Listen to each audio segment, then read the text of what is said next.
Ready to go? All right. Okay. Good afternoon, everybody, and welcome. It's such a pleasure to see you all here today and to know that there are many more of us joining online from the web stream.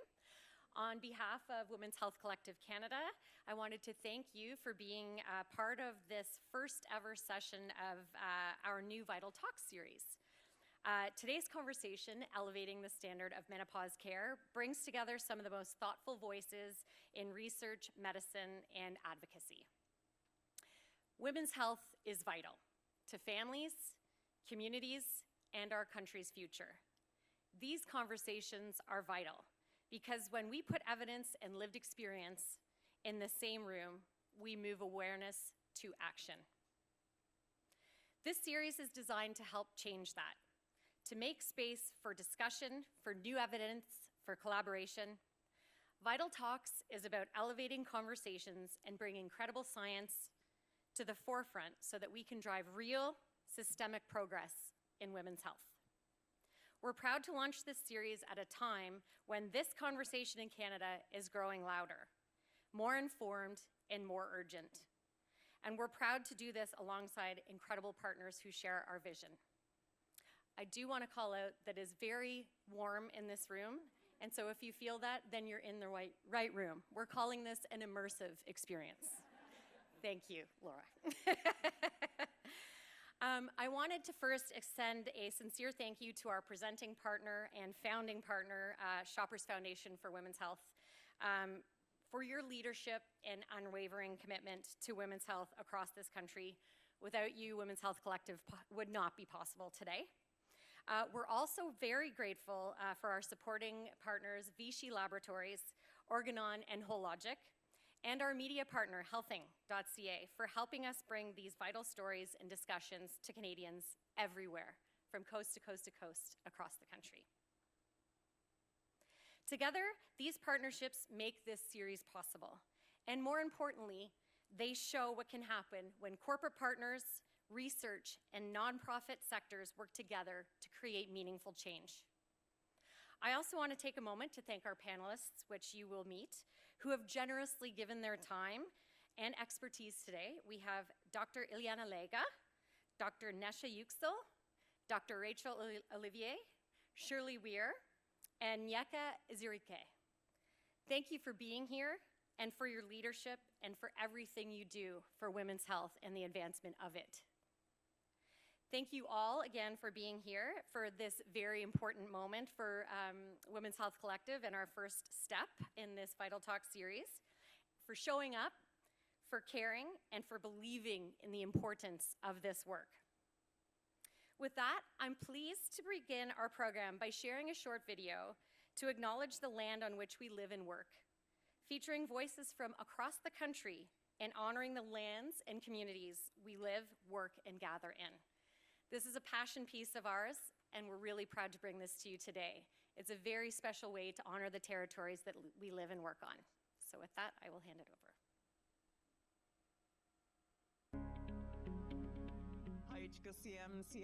Greetings and welcome everyone.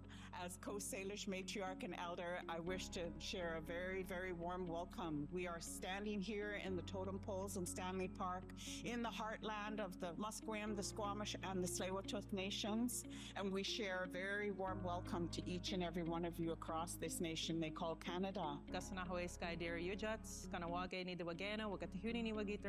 So greetings everyone, my name is Gasanahawe Skydeer.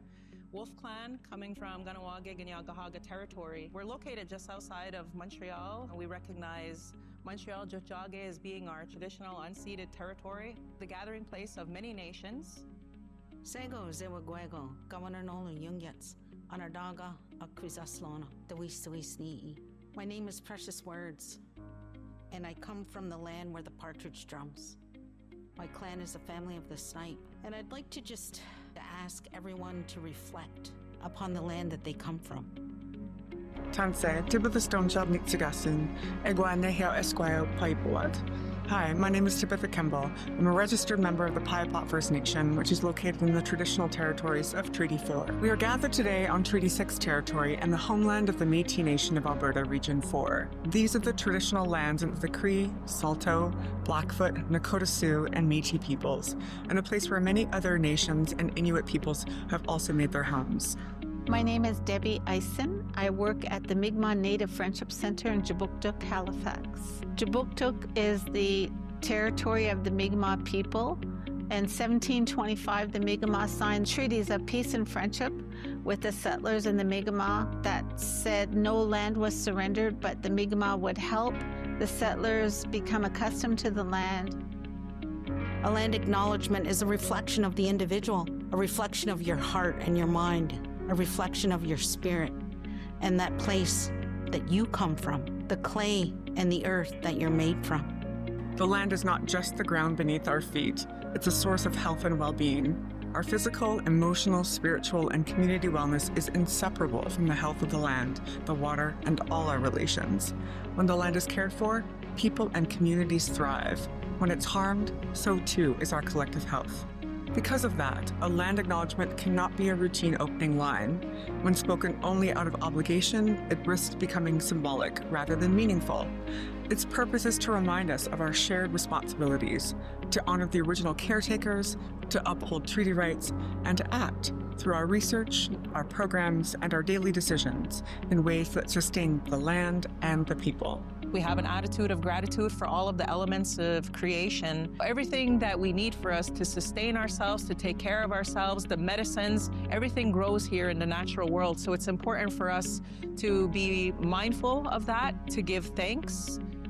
Understanding what the Mother Earth provides us is very important for us because without her providing us with sustainability by medicines, by being able to grow vegetables, by providing the water for us to sustain ourselves, we wouldn't be where we are today. First Nations, Inuit, and Métis people are rooted in relationships with each other and to the land.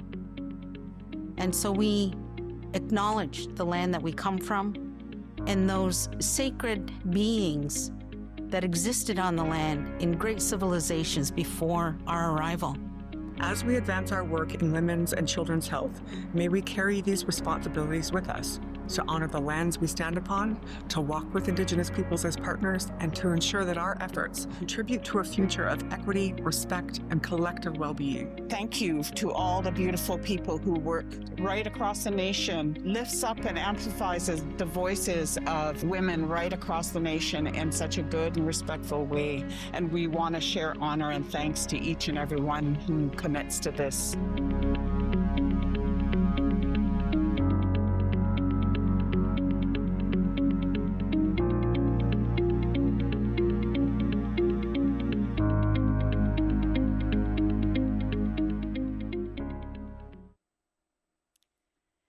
It is my pleasure to represent the Women's Health Collective Canada. We are a collective of the leading women's health foundations, research institutes, and hospitals across the country. I represent BC Women's Health Foundation, Alberta Women's Health Foundation, Women's College Hospital Foundation, the IWK, and McGill University Health Centre Foundation. And that was a representation of all of our research institutes and all the lands that we respect and deliver. So, without further ado, thank you very much. It's my pleasure to introduce our moderator of today's panel, Sarah Moore, who will be your guide through this thoughtful and inspiring discussion on how science and lived experience are reshaping the future of perimenopause and menopause care for women in Canada. Sarah is a freelance writer and editor with more than 25 years of experience across print, digital, and social media. She's a seasoned health journalist. She has written extensively about women's and children's health for the National Post, Healthing.ca, Today's Parent, and the Toronto Star, where she penned the bi-weekly Healthy Kids column. Her work also includes reporting for leading health foundations such as Sinai Health and Sick Kids Hospital Foundation. It is my pleasure to work with you, Sarah, and I can't wait to hear this discussion today. I welcome you to the stage.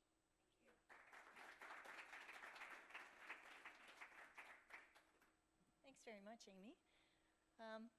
I'm going to ask all our panelists. I have the honor and privilege of introducing each of our panelists, and I thought, well, maybe I'll do them one by one and they can race up to the stage and do a high five, but maybe I'll just get them to all come up together and then I'll introduce them and share with you the distinguished panel and all their credentials so that you know exactly who we're speaking with today. Thanks, everybody. And yeah, I'll just sort of reiterate what Amy was saying. We're all, it's warm in here, so we're just all in this together. Okay, thanks everybody. I'll just go down the row here. Immediately to my left is Nneka Ezerike, a pharmacist, entrepreneur, and passionate advocate for women's health and equity. Nneka is a multi-store Shoppers Drug Mart franchise owner here in Toronto. With a doctorate of pharmacy from the University of Florida and certification as both a diabetes educator and health coach, she brings a holistic approach to patient care. Nneka also serves on the board of the Shoppers Foundation for Women's Health, where she helps improve access to care for women across the country. So give it up for Nneka. Next, we have Dr. Rachel Olivier. She is a women's health nurse practitioner and researcher based in Vancouver. Flew in just for this event. Dr. Olivier's work focuses on women's cardiovascular health, postpartum health, and gynecology. She's also a clinical assistant professor in the UBC Faculty of Medicine and an adjunct professor in the UBC School of Nursing. With a PhD from Dalhousie and certification from the Menopause Society, Dr. Olivier brings both academic and clinical expertise to improving care for women at every stage of life. So thank you very much, Rachel. Next we have Dr. Nesha Yüksel. She is a professor emeritus in the Faculty of Pharmacy and Pharmaceutical Sciences at the University of Alberta and past president of the Canadian Menopause Society. A clinical pharmacist and Menopause Society certified practitioner, Dr. Yüksel has devoted her career to advancing women's health through research and education. After more than 2 decades with the University of Alberta, she has now co-founded Effica Health, where she continues to innovate as chief health strategist. So thank you much, Dr. Yüksel. And next to Dr. Yüksel, we have Shirley Weir is the founder of Menopause Chicks, a thriving online community that's helping thousands of women move from confusion to clarity about their hormonal health. For more than a decade, Shirley has been translating evidence-based information into plain language, helping women navigate perimenopause, menopause, and postmenopause with confidence and empowerment.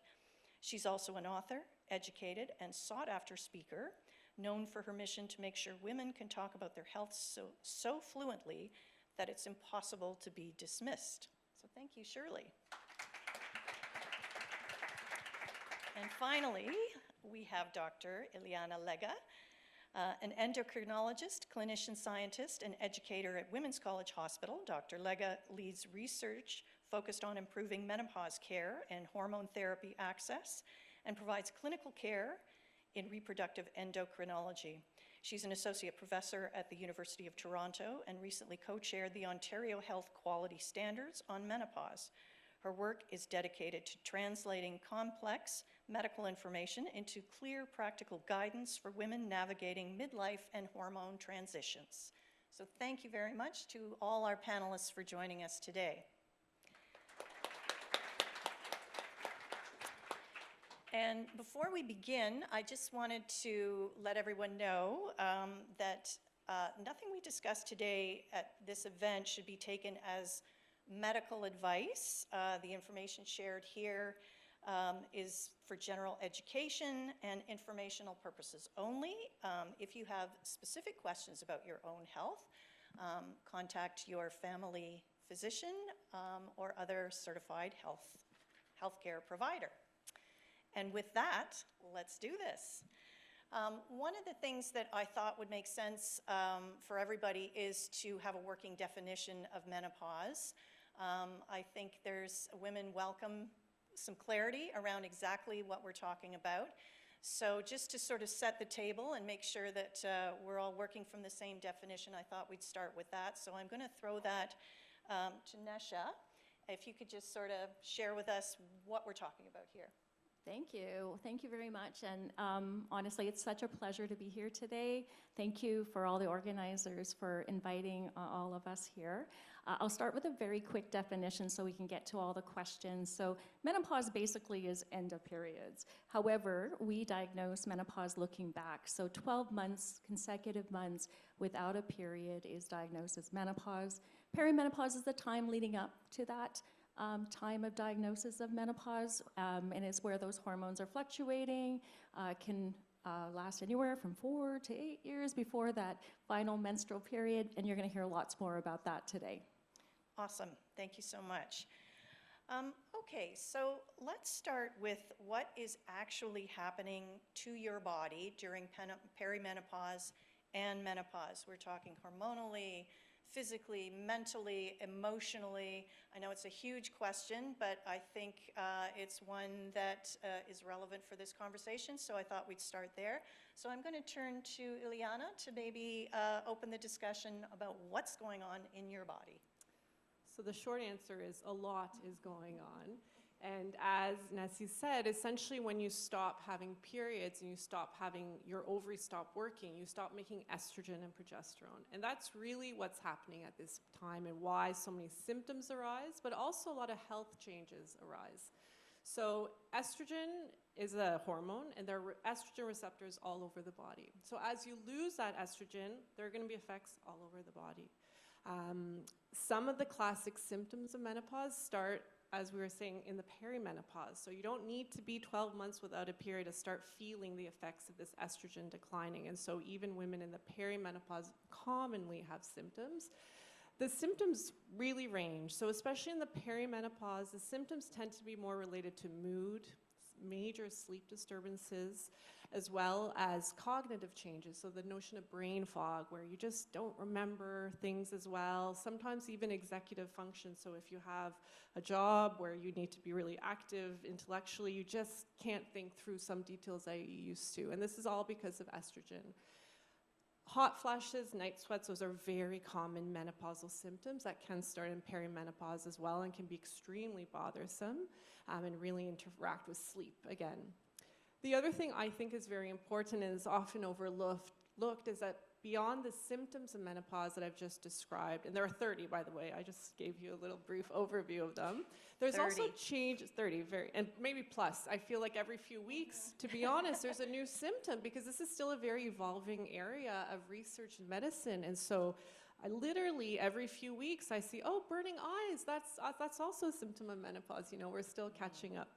But anyway, what I wanted to say beyond the symptoms is that there's also profound changes happening to the body overall. So your heart and cardiometabolic health, so blood pressure starts creeping up, cholesterol can start worsening, your sugars start going up towards diabetes, fat moves to the belly, and that fat, which is called visceral fat, is actually hormonally very active. And really all these things together increase cardiovascular risk. So that's something that's not often talked about, but this is really a time in a woman's life where all those things change for the worse quite quickly, unfortunately. And the last thing is bone health too. With estrogen, your bone, you really have a great decline in bone health.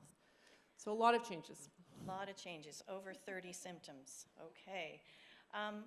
Maybe I'll turn to Rachel just in terms of, so those were some of the physical symptoms. What else is going on, let's say cognitively, emotionally? What else is some of the experiences that women might be going through? So this is often a time that is marked by, as we were mentioning, those physical changes, those mental changes as well. And so we find that, oftentimes mood concerns are, very real for many people experiencing, that menopausal transition. And that's marked not only by, some of the physical symptoms people might be having, some of the distress or bother associated with those symptoms, sleep disturbances, which we all know when we don't have a good night's sleep, we don't feel that great the next day. But also some of these symptoms associated with, increases perhaps in depression, anxiety, can also be influenced by everything else kind of going on at that time. Midlife is a very, kind of charged time where there are a lot of changes going on. And so I always say it's important to kind of put this into context, because some of those cognitive changes like brain fog also are associated with, functioning day to day in terms of not only, life in the workplace, but life at home. For midlife women or people navigating perimenopause or menopause, this is often a time where they also have, a dual or mixed responsibilities associated with perhaps, childcare, caring for aging parents. So this is something we call the sandwich generation. And I think that needs to also be, again, acknowledged as part of the overall, plexus or kind of network of symptoms that are occurring, because menopause does not occur in a vacuum. And that's really, I think, where this comes in terms of mental health, sexual health, cardiometabolic health, all these areas that, we'll detail further today. But some of those symptoms generally, again, around perimenopause can include depressive symptoms or lower mood, anxiety, or also decreases in sexual desire, which we'll talk about a little bit later. For sure. So given that those are all things that could be attributed to perimenopause and or menopause, and could be, have nothing to, they could be attributed to just overall issues with health, what are, maybe Shirley, I'll turn to you, what are some of the misunderstandings that women have about, I can only assume a lot of women will be like, oh, I'm sleep deprived because I have a busy life. So they don't necessarily connect it with what's going on at their stage of life. Yeah, thank you. So connecting the dots is probably one of the biggest gaps and or opportunities that we have. The other thing, all what my co-panelists said, plus changes to bleeding, I don't think has been adequately communicated to all of us, that as progesterone declines and estrogen fluctuates, that you might experience shorter, longer periods, like you might experience lighter periods, and so many of my members experience heavy bleeding in perimenopause, and they assume they're unlucky, right? Because they haven't had that chance to connect the dots. So that's probably the one thing that I could add to that. And the other thing that I could add is we've just started a conversation, and we've quickly gone to using words like symptoms and diagnosis, and that is so important that we all understand that. But I do work with a lot of women every day who are also like really grateful to say goodbye to bleeding, to say goodbye to contraception.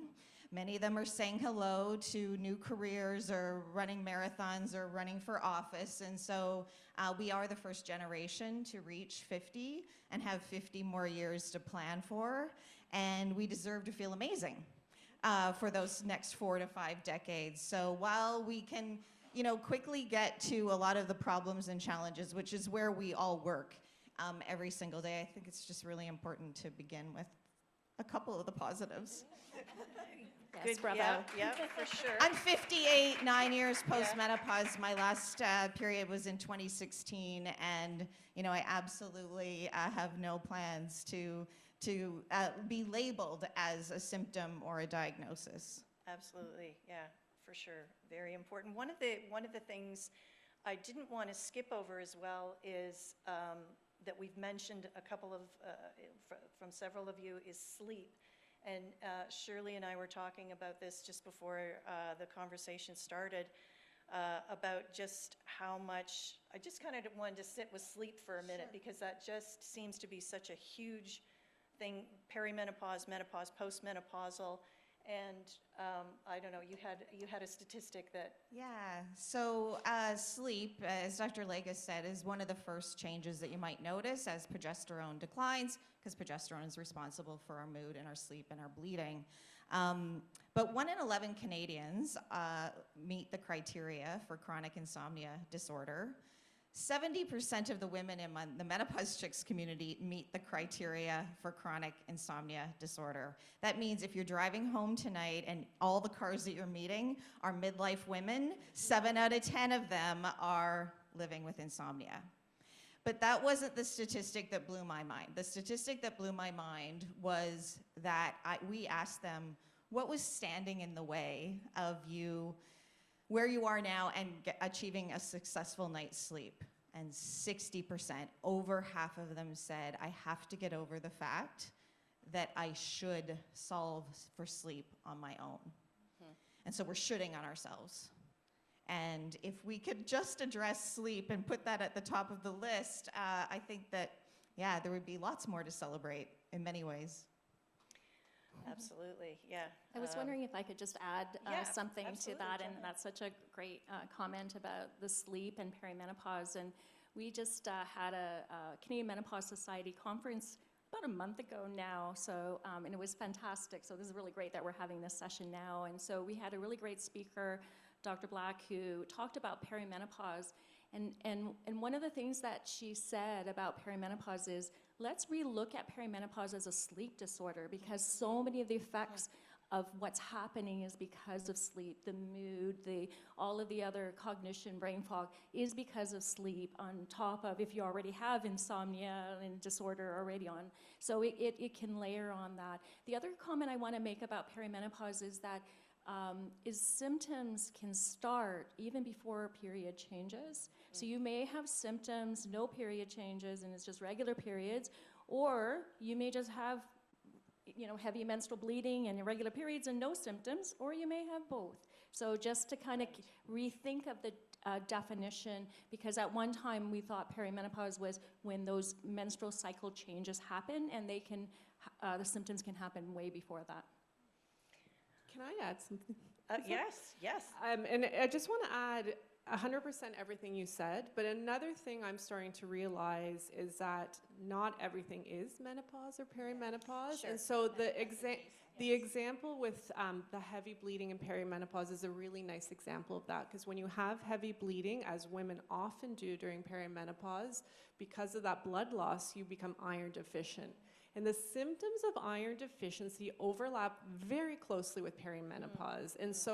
And similarly with sleep, yes, perimenopause and the hormonal changes are very directly related to that. But there are other reasons why people don't sleep well. One of them being sleep apnea, which is vastly underdiagnosed and not uncommon in this age group. So I think that's important too. I think it's a two-way sort of street. Yes, we need to recognize all these symptoms of perimenopause, and we don't often do a good job, but we also have to sometimes look for other common things that are happening at the same time. Absolutely.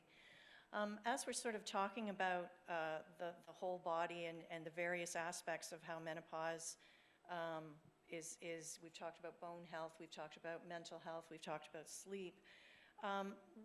What exactly are clinicians learning about those connections, and how, assuming that it is, how is that translating into care? Nesha, if you wanted to. Yeah, that's a very, very good question about how we're learning as healthcare practitioners. Canadian Menopause Society has done quite a bit of work in trying to increase education among other organizations. The one issue that's happened and we're realizing is the lack of education at the undergraduate level, and even going into resident training. And this is really unfortunate, because after the Women's Health Initiative, the large trial that was in 2002 with the initial result, scared so much that scare and fear influenced what we did in education. So less and less people, when they were going through their education, the healthcare providers were not getting adequate exposure to menopause, hormone therapy, all of the issues along with menopause. And so that, we're starting to see that, and we're trying to make a difference as far as ensuring that curriculums incorporate menopause and care right early on in all curriculums, and that exposure happens throughout in any residency training, fellowship training, all of the aspects of care. So making sure that that's all incorporated.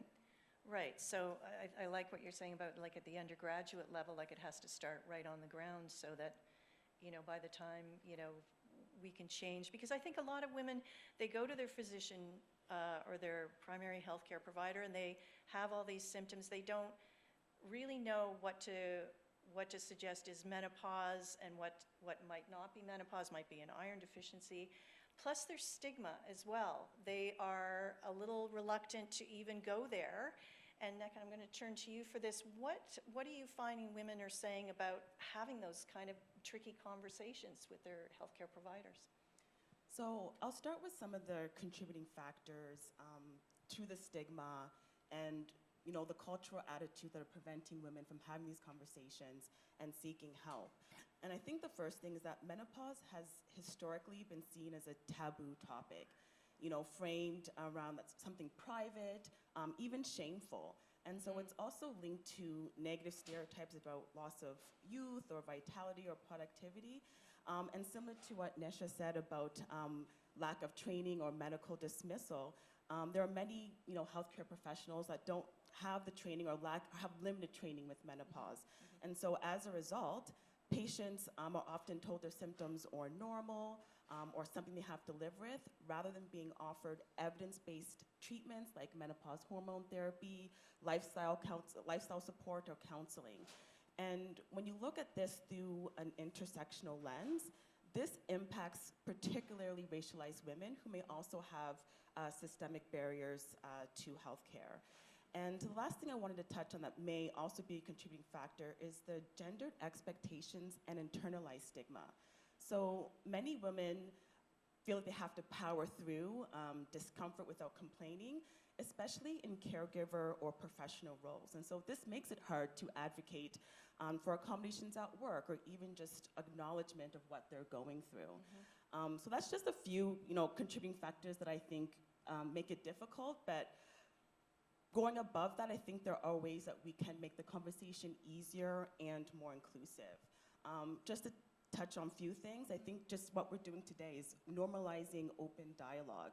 I think encouraging open, judgment-free conversations will help reduce the stigma. And also, I'm happy to see some men in the room, because I think men should be included in these conversations, not just women. For sure. Also, with the lack of training, we need improved educational training, not just within medical schools or undergrad, but even continuing education programs. And that they include more comprehensive training with menopause to include all the varied symptoms, the treatments, the impact on mental health, and quality of life. And I think what was alluded to earlier, where menopause isn't a one-size-fits-all. It doesn't work. And so we really need to have a culturally responsive lens or approach and really understand how cultural beliefs and the different experiences that women go through menopause and how that shapes their experiences. And just lastly I want to touch on is just the workplace. I think the workplace can play a vital, vital role when it comes to menopause by implementing menopause-informed policies. So that can be things from, making accommodations at work, like flexible hours, or education for managers, or even just having health benefits that cover menopause treatments. And that really shows women that, they don't have to choose between their career or their health. Excellent. Yeah, absolutely. Shirley, I know that's something that you are a really strong advocate for, is bringing menopause, normalizing that conversation in the workplace with your community. Yeah, so I've been speaking with a lot of employers and workplace groups because the workplace is such an amazing health classroom for all ages, all genders, all levels of the organization. And so I think that the wave that we're experiencing right now amongst workplace education is not necessarily, I think it gets misinterpreted a lot as, oh, now she wants us to talk about it around the water cooler. Right. That's not what we're saying. You don't have to talk about anything you don't want to, but you need almost that permission slip that it's okay, and that if you can experience a conversation about menopause or hormone shifts at work, even as an ally or a bystander, you're actually influencing all the other people behind you. And I think that that's what's really important in terms of breaking down some of the taboos that you alluded to. And as healthcare practitioners, how do you help patients? I'm looking at you, Rachel. How do you help them find the language and be able to describe what's going on? How do you help them get there? Yeah, I think it's one where I often acknowledge first and foremost, if and when they do bring symptoms up to me in, say, a clinical visit, that often takes a lot of bravery. People don't always know what to expect when they come into those clinical encounters, and we have to also, acknowledge the assumption that there are power dynamics that are, responsible for some of those assumptions that either the patients or people can have and that healthcare providers can have as well. So I think the first thing is acknowledging if and when, they are able to bring symptoms forward. I think that's, really powerful, while also knowing that that's not always very easy and that not everyone will necessarily feel comfortable doing that as well. So in my practice, as a nurse practitioner, it's something where I'm always welcoming the conversation, even by, simple labels. We all have one on today. I speak menopause. I have one on my lanyard at work that says sex talks here. And it's one where it's, I'm opening the conversation and inviting that oftentimes. So I'm asking about symptoms of menopause. I'm asking about perhaps some of those sexual symptoms, those topics I know that are not the most comfortable to talk about.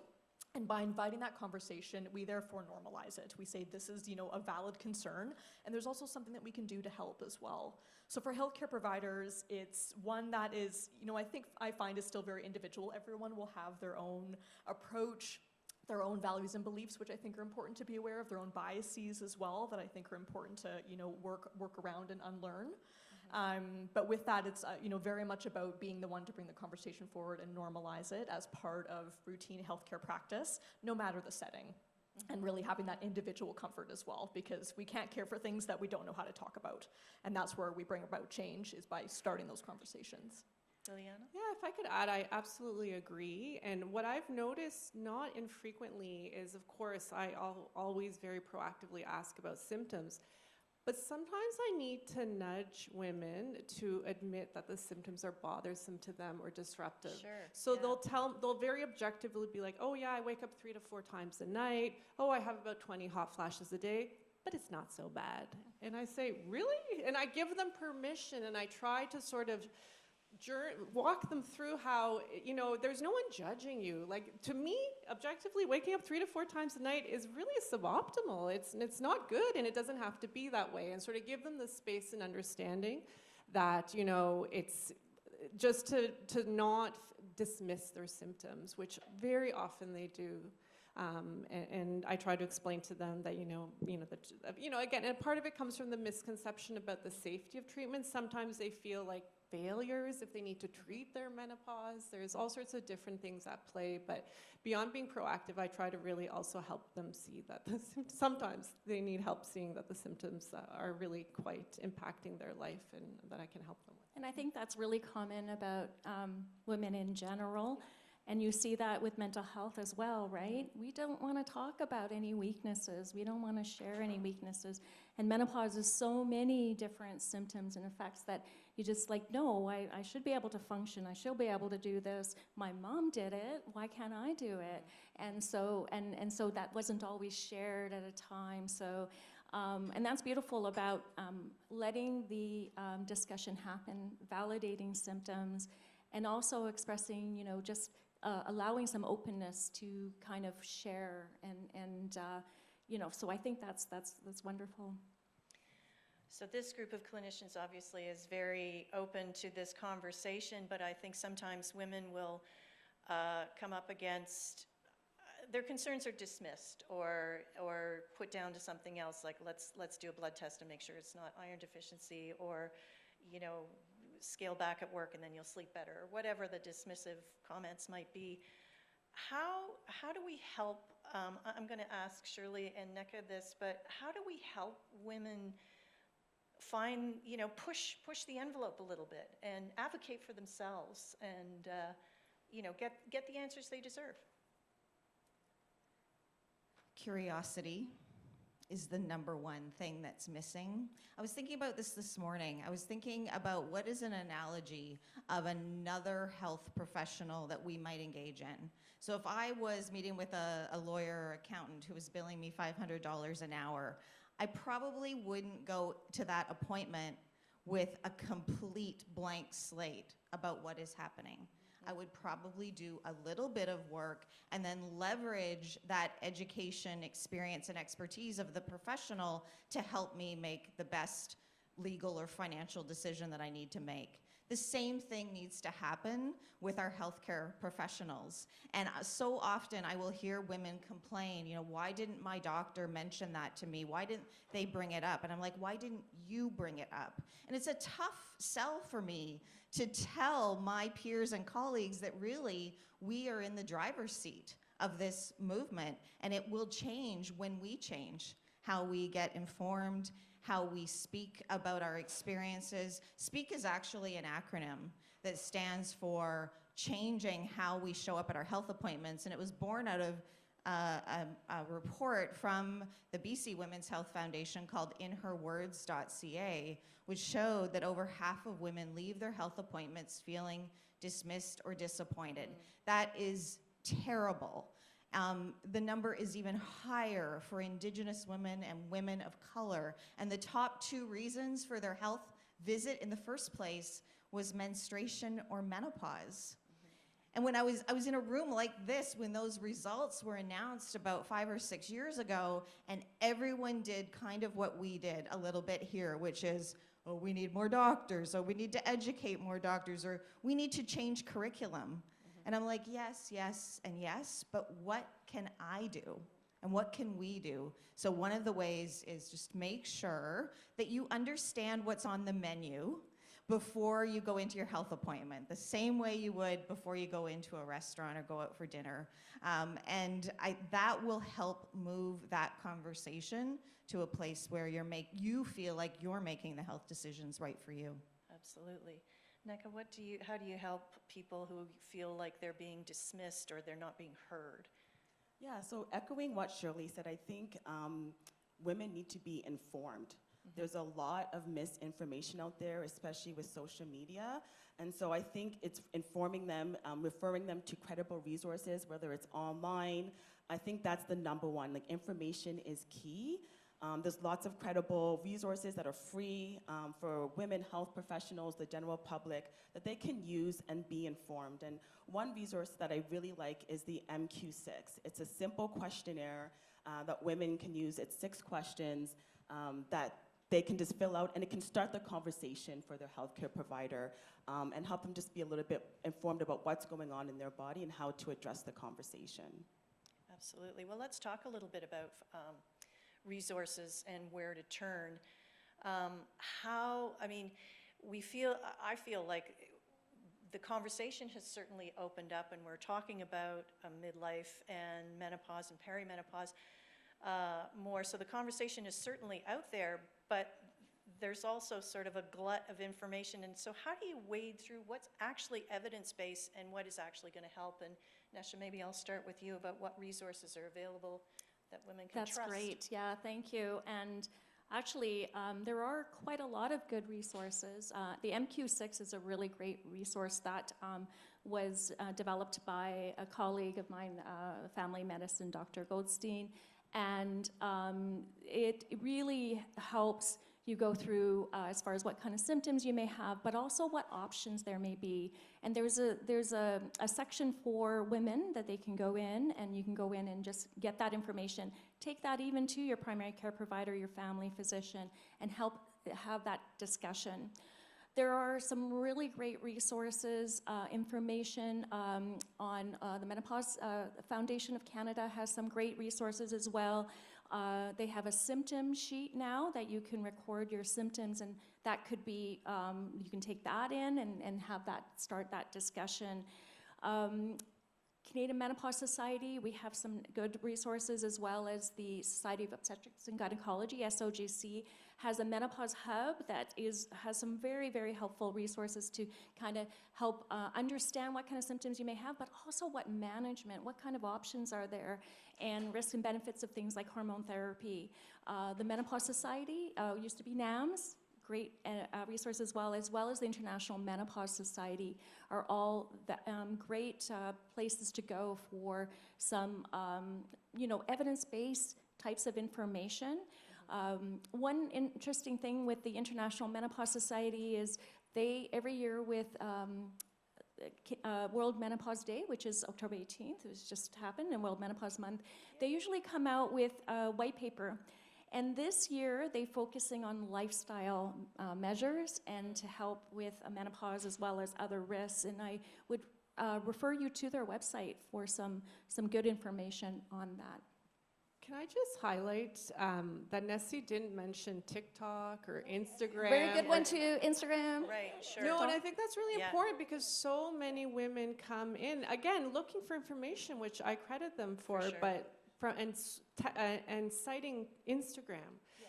Unfortunately, there are a lot of people with credentials even on Instagram and TikTok who are promoting their own products, so they're biased. And so information that's not from the types of sources Nessie recommended are just very hard to assess whether or not the information is truly evidence-based or not. So I think it's not easy. I don't think it's easy at all for patients and consumers because the information on Instagram, blah, blah, blah, is very attractive, it's very bite-sized, it's flashy, and it's compelling, but it's often marred with misinformation, other types of biases. So it's a difficult scenario. It is, and it's hard to look through and decipher through that. And some of the red flags to look for is, are they trying to sell you something, with supplements? Are they convincing you that supplement has all this evidence when we don't really know if it truly has evidence or not?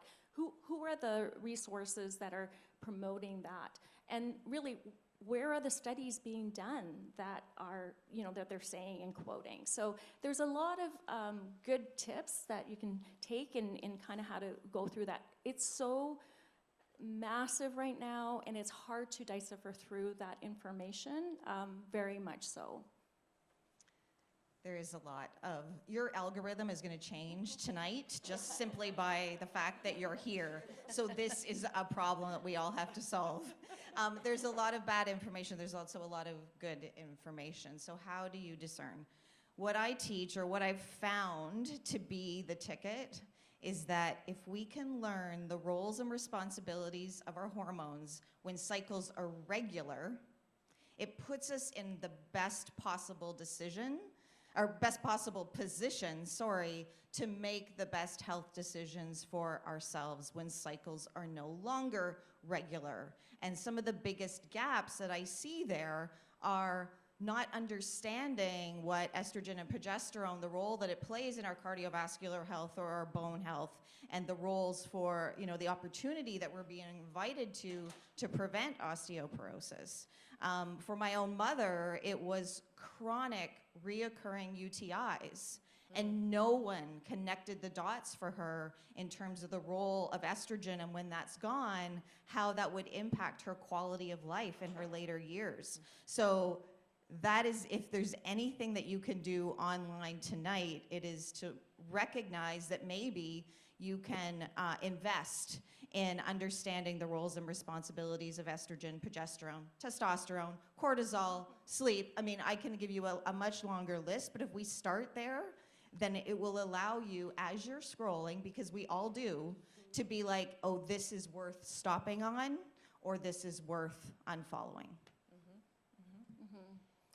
I was just gonna, I was just gonna mention a study we had done looking at how specifically compounded bioidentical hormone therapy is promoted and marketed on websites. It was published a few years ago, and it's what you would expect as far as the claims that are made on these websites. But what was really, really disappointing was the fact that a third of the websites said that there would be a decreased risk of breast cancer, like decreased not just compared to others, but a decreased risk with that. So these are the types of claims, and it's published, that you just have to really be very, very cautious when, especially when it doesn't make sense, when their claim does not make sense. No, I just wanted to add that these resources, they're great for the general public, for women, healthcare professionals, but also employers. So I know the Menopause Foundation of Canada, they actually have a specific section for employers to how to make their workplace more inclusive. So I think that's really important to highlight as well, that again, it takes everyone to kind of contribute towards this inclusive care. Great, thank you.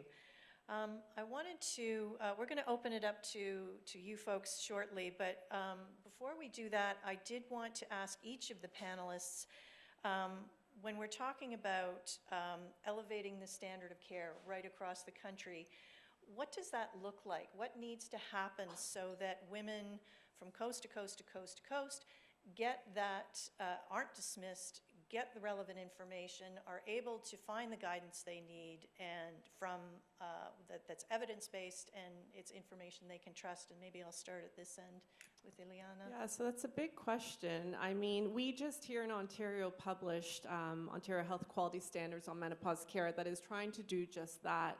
It's a document that provides what should be really the standard of care for menopause. It's for providers, so all clinicians, but it also has patient information as well as information for institutions. And I think it's a multi-pronged approach, right? So we need to do better as physicians and clinicians, and we need to be informed, and we cannot say, I don't do menopause, which is what I hear from, too commonly I hear that from my patients. Menopause is a physiologic process. There is no excuse to not know at least have some basic understanding of how to approach the symptoms of menopause. So that's on us as clinicians. And part of that is education, which we talked about. Part of that is other optimizations of our healthcare system. But then patients too, women need to be informed, which is why the fact that there's so much conversation everywhere is critical. You need, as Shirley was saying, to go to your provider and say, I'm having X, Y, and Z symptom. It's impacting me like this, and let's talk about what are my options. And I think the key is, and I've heard this again from my patients, is you have your relationship with your healthcare provider is a relationship, and you need to nurture that. You can't go in with expectations that you don't communicate and then be upset that whatever didn't happen. And you also have to understand that as it's an evolving area right now, so a lot of primary care providers are catching up. We did not learn about this in medical school. It's really only been a couple of years that it's started being part of the curriculum, and even still, it's only an hour or two. Of 4 years of medical school, it's an hour or two. So we need to give, and same thing in residency. Many residency programs until recently have not had a curriculum. Maybe you saw a patient here and there with a provider who happened to do that care, but it wasn't a mandatory part of your training and curriculum. So all that to say that you need to understand that that's where your provider is coming from, and give them the space they need to sort of catch up, unfortunately. And sometimes that's it's the patients who are pushing their primary care physicians, and I think that's great if it's done well, because again, it's a relationship, so you need to make sure, and this is where Shirley is awesome with everything she does, teaching you as a woman and patient how to speak to your provider so that together you can come up with how that care is going to look like, even if they don't have it on their fingertips right in the second that you walk through the door. Shirley, what does a standard of care right across the country look like? Yeah, I think I talk about access to care in pretty much every single conversation. And I'm a firm believer that menopause care is primary care. However, I might redefine primary different than my colleagues. I see primary as us, as me. I am the primary. And I get to build the health team that's right for me. And that may include other professionals, pharmacists, nurse practitioners, telehealth, specialists. Obviously, my family physician is there. I might choose to work with a naturopathic doctor. We have 2 menopause certified naturopathic doctors here today. I'm not sure if there's a pelvic floor physiotherapist in the room, but I would consider pelvic floor physiotherapy to be part of my primary care health team. So it's a little bit of a different way to think about that. And of course, whenever access to care comes up with women in the menopause chicks community, it's complicated. They may have experienced dismissal. They may have been part of a systemic disappointment, and they're bringing that experience to the health appointment. It's influencing health outcomes. So we might have to work first to tear that away, some of the history, and look at it as a new opportunity, because we are the first generation to turn 50 and have 50 more years to plan for. This is really important. Shirley, I love that. That was great. I'm going to, I don't know how I follow that. It was so good. I was going to touch on the interdisciplinary as well. So I do want to stress that primary care is bigger than just family physicians, nurse practitioners, but looking at all your health providers. So Shirley did a great job in identifying all of the different health providers. One of the things I wanted to mention is that there is a lot of interest in continuing education by healthcare providers right now. With our Canadian Menopause Society conference a month ago, we sold out months in advance. We doubled our attendance. 50% were family physicians, and then the other 50% were other healthcare providers, specialists, etc. So there is a ton of interest out there, and it's so exciting to see. I've been in this area of practice for 25 some years. I started in the menopause clinic at the Grey Nuns Hospital when we got started back in 1998. So it's a long time that I've seen the shift. And we've been saying this for a while. We need more access. I was seeing women coming to our clinic. The waiting list at that time may have been a year. Now it's 2 to 3 years. Coming to the clinic saying, I've tried all of these things. I haven't had the support.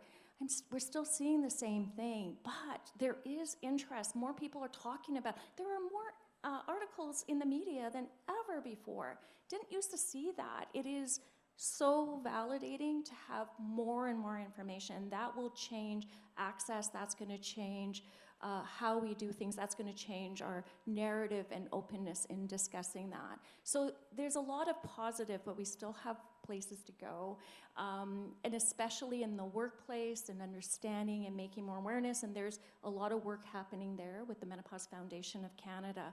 So I do feel positive, I really do, but there is still work to be done. Rachel, do you have thoughts? Yes, so again, wonderful comments from my co-panelists up here. Another piece I think really, cannot be, the importance cannot be understated, is the importance of research. And I say that in the sphere that I'm privileged to work in, being women's health, I do work on sexual health, endometriosis, menopause.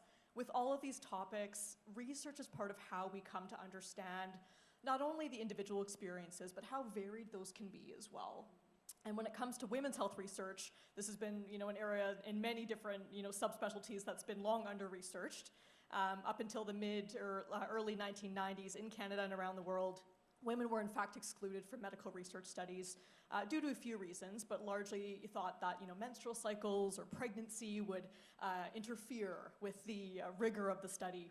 And so we're still playing catch up today in terms of that. Nationally, only 7% of research funding goes towards women's health, and so we're still trying to bridge these gaps. And I always say with research, we're illuminating the experiences or the issues, the concerns, also the positive aspects that women have always known to be true. But having data, having pieces to back up what we're saying, to back up our arguments, and we were just talking about this actually right before the panel today as well, it helps us lend credit and lend voice to these issues and help legitimize that so that we can further these initiatives in various ways and with various partners as well. And so some of those examples of how research is informing care is not only in relation to treatments, to multidisciplinary care, to models of care, but also to culturally sensitive care. And so some of the work we have going on in British Columbia, some of the work I've been a part of, included the Her BC study, so the Health and Economics Research in BC study, which was a landmark study across British Columbia that really helped us understand the landscape of menopause in the province. So, what's going on, who is it affecting, and how? And there's also some, wonderful work being led by, researchers and clinicians, other health partners across the country. British Columbia, again, is also very much a part of that. And so some other work I wanted to highlight that's really leading and pushing the standard forward for menopause care are examples from people such as Dr. Brittany Bingham out of the University of British Columbia, who will be conducting a study looking at how we can weave in culturally sensitive care specifically for Indigenous populations in terms of matriarchal knowledge systems. So I just, also want to highlight again all the different ways, because there are so many that other people are again, pushing the envelope. And I just want to piggyback off that with regards to research. I think that's critical. And I actually read a recent article that's hot off the press, I think just last week or a few weeks ago, from the McKinsey Health Institute. And they looked at the women's health gap in Canada. And some of the stats they shared was astonishing. And one that really stood out to me was that they said if they address the health gap within Canada, not only will it help, millions of women across the country, but it can have an economic boost of $37 billion per year by 2040. That's insane. And I think we need data like that to really push the needle with policy change. And that's the next thing, is we need these policies to invest in change, to really push the needle to elevate the care in Canada. So I think research and policy change are the two key areas that we really need to focus on to really move the needle. Thank you.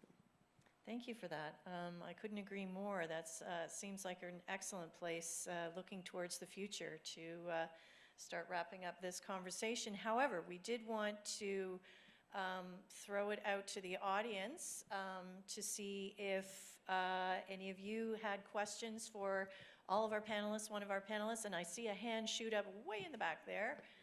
And here comes a microphone. Colleagues tell me I've got a big mouth. I don't know if I need this. So my name is Kathy Smith. I'm a benefits consultant at BFL Canada. So we consult to clients about how to create their group insurance programs and offer benefits to employees. So the question I have for you is a little loaded, and please feel free, any or all of you, to answer. Let's say you have $1 to spend, $1. And programs now cover prescription drugs for hormone replacement therapy, and they cover physiotherapy up to annual limits and mental health up to annual limits. But there's certainly a lot of other services that I'm reading in the employer playbook, like sleep clinics or more sick days for when you've got cramps and not feeling well. But if you had that $1 to spend, and all of those services are worth $1, where do you think the biggest bang for the buck is to start with employers? So do we increase the mental health benefit? Do we increase the physiotherapy benefit? Do we add anti-obesity drugs? So I'm just curious what you think employers would do. I was just going to mention, I think you leave it flexible for the individual, because they may have different needs. So if there's ways of saying, I need more of this versus this, I think that's really the important piece, because they may need more mental health support, and that's really where their weight management, or all of those things. I think looking at all the symptom variation and ensuring that we have the supports and the flexibility there is important to me.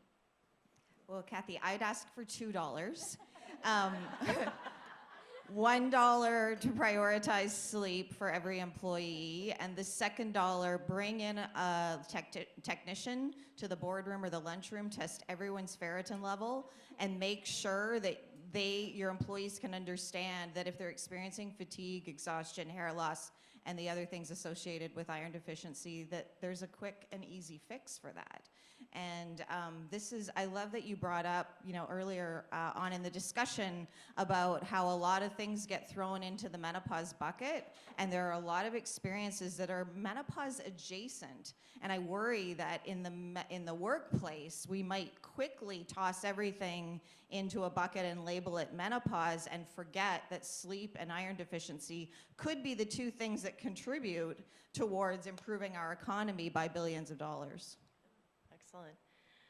Great. Is there anybody? Yes, gray sweater near to the front. Hi, ladies. Thank you for sharing all those different insights and resources.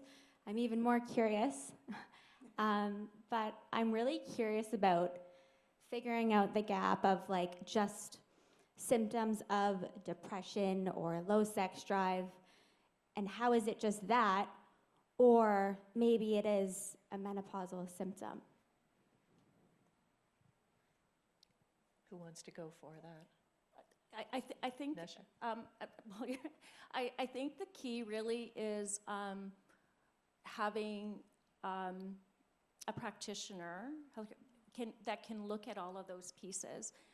Getting a good history is really important. Putting all those pieces together is very important. If you're having heavy menstrual bleeding, regular bleeding, and you're tired and fatigued and can't sleep, getting that ferritin level is really important.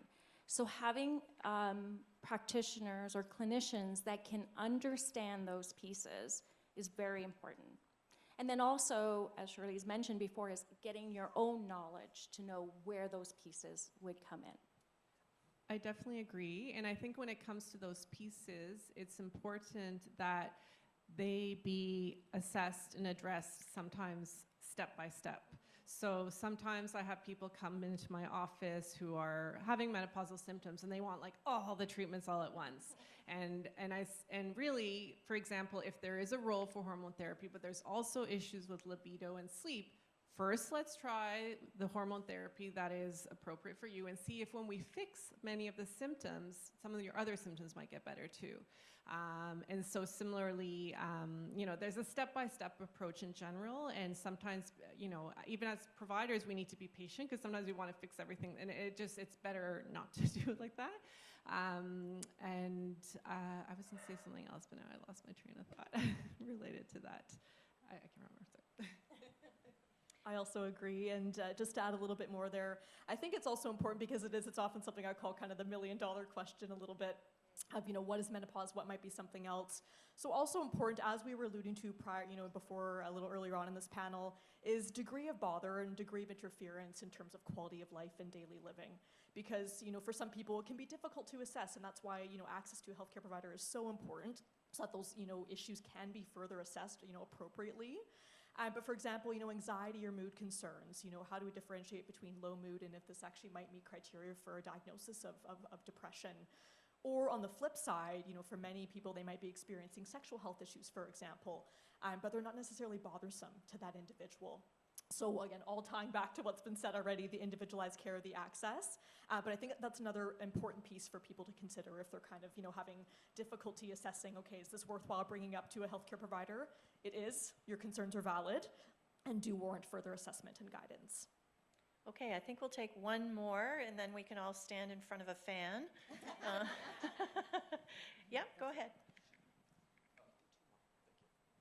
Hi there. My name's Jordan Smith, and I'm the author of a Substack called WTF is Menopause. And it's for the caring men out there who are looking for ways on how to help and show up, empathize, and understand in the best way possible. So the good news is that there's thank you. Very nice. The good news is there's a lot of men out there who want to help and they're trying to figure it out. There's a Reddit group that has 3,000 men out there trying to figure out these answers and asking questions and all that stuff out there, so which is great. My question for you is, this week we're talking about the doctor's appointment. So how do men show up in the best way to make sure that the women in their lives aren't getting dismissed and getting the care that they need and being heard? And if you have any tips for them, or if you have any examples of men who've seen show up the best way, and just any other general tips for guys who are looking to help out. That's awesome. Allyship, I love it. That's My husband great. just left. Send him the Substack. He's your next subscriber. I think you show up the same way you would show up for any other loved one in your life, younger, older, partner. You show up with the curiosity. You do a little bit of research before as best you can. You maybe park your fix-it tendencies at the door because your role there is to be an ally and a support. And then ask thoughtful questions like, what would you like my role to be in this appointment? Do you want me to stay quiet? Would you like me to just record everything that's said, jot down notes? Or do you want me to chime in? And get those things like cleared up beforehand. And I think that the onus is also on us, the individual who's going to the health appointment, to say, it would be really helpful if you could paraphrase for me, because I have so many questions going on right now, and so I want you to play that role. So. Great answer. We've got one more? Yeah. I'm glad I gave it to him to ask that question. So now I can just do a follow-up. My name is Rulan Park. I'm Vice President for Academics at Women's College Hospital. And as a physician, you know, I did learn about menopause in med school, and then going through menopause, and then I get to ask Ileana questions all the time. But what I've realized is we don't address it the same way we think about, let's say, pregnancy or maternity. You know, there's a book about what to expect when you're expecting. Everybody has, you know, these are natural things that you go through. We talk about young women or pregnant women in the workforce. We think about it from a life insurance or a benefit standpoint. We address all those things, but we've never gotten, like, what I think is so interesting about that life insurance question is, or insurance benefit question is, we didn't get women in the room to say, hey, what would actually benefit you? We're making assumptions. And we had to do that for young women in the workplace to say, well, meetings can't start till 8:30 or 9 o'clock. You know, childcare on site was beneficial, or maybe breast pumping rooms were helpful. Like, I think we do need to start asking in the workplace and really start addressing those things. And I think for men, then, it's also in the workplace, they get educated about these things, similar to understanding that maternity leave happens. They understand that other transitions are happening and that they are accounted for. And so I was wondering if any of you have done any work in that place, not thinking just about allyship, because I think it's great for spouses and partners, but it's also really important that the workplace sort of addresses this. Yeah, that's a really good question, and there's actually a lot more work happening on the workplace. And I had done an editorial for menopause this last year, I think, just on a paper that was published. And now I get all the reviews like to me about menopause in the workplace. So I know that there is more and more work, publications, or people who are doing research in this area. One of the comments I was going to make, we did publish something. It wasn't specific in the workplace, but it was just a survey of Canadian women looking at just menopausal symptoms. But one of the things we did ask was, we did a validated tool called the WPAI, which is on productivity and absenteeism. And what we saw is that in Canada, women are more likely to report the presenteeism, like as far as being present, not that much in being absent. So women are willing to come in and work, but the function is affected at that time. So I think finding out what are the supports that are really needed and doing some of that qualitative work to really see what those supports are that you need during that time to make sure your function is 100% or whatever. And the function is self-reported. My question would be, but does the person who's evaluating them think there's actually a difference? And that's a good question. Very good question. I don't know if anyone has, any work that's been done on that. I have just a bit of anecdotal experience. So here's what happens. We pay into our health benefits for a couple of decades, and we walk around the world saying, I've got this great job and I've got these great employee benefits. And then when it comes time to use them, we are often, or some women in my community are disappointed. And so then they come to me and they say, I submitted this claim and it was denied. And I say, what happened when you reported that to your employer, that you thought you had coverage for X and you didn't? And I have yet to have someone come back to me and say, oh, I did that. I sent it up the chain of command and this change happened. Mostly they report and say, I didn't know I could do that. So if we want to change in the workplace, we want to focus on that culture, we have to make sure that all employees feel that they have the agency and the permission to make those recommendations and suggestions by starting, to ask the important questions. What would adequate support look like for you? Great, thank you. Okay, yeah, we've got one more. Don't want to cut anybody off. Microphone coming.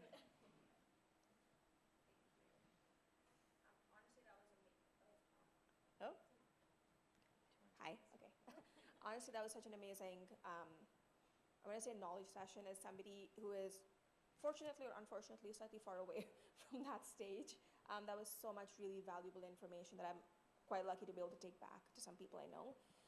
My question was, we're seeing a lot more people, and I'm gonna say yes, social media plays a big role, who've been diagnosed with either PCOS, endometriosis, adenomyosis.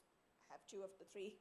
So how are you seeing that's affecting, because younger women are now getting it, how are you seeing that's affecting women when they do get to that stage, either clinically in terms of the research, how much information do we have? Because personally, I know how awful having even one of those can be in terms of the physical symptoms. So, you know, what are your thoughts on just that journey from something that's already not great to something like this? I can start. Those conditions you mentioned are sort of part of the same problem as menopause, where they're like poorly treated, poorly understood, poorly researched, and women suffer unnecessarily without answers, unfortunately. The small good news is that many of them actually get better with menopause because you don't have periods anymore. So many of those, but again, and again, with regards to how those conditions morph and what happens to those women in menopause, the research isn't there. We barely have research on the general population. And so these are the types of studies and things we need to look at now that we're much more engaged in general as a society in this area, and how menopause affects different people with different conditions, different experiences, different backgrounds. So I think it's a really, really great question, and it builds upon everything we've already been talking about today. I think that's a fantastic question. One of the things at the Menopause Society conference, which was just last week, what they identified were other risk factors specifically for cardiovascular disease, and PCOS being one of them because of the cardiometabolic effects with that, and trying to understand how that affects during midlife. So I think there is more work happening, but I agree it hasn't been enough to kind of identify really what that would look like. So yeah, a good question. One other thing I was just going, oh, sorry, were you going to mention? Thank you for sharing, because people who suffer in my age group of like 25 to 45, we see menopause as it's ending, we're finally done, that's amazing. But we don't know enough. Yeah. We don't know enough about it, and now we do, because we think that is the answer to the part problem. Yeah, and the other thing to think about is during the perimenopause, and there's a lot more work happening regarding perimenopause and that shift in all of the risk factors during that time.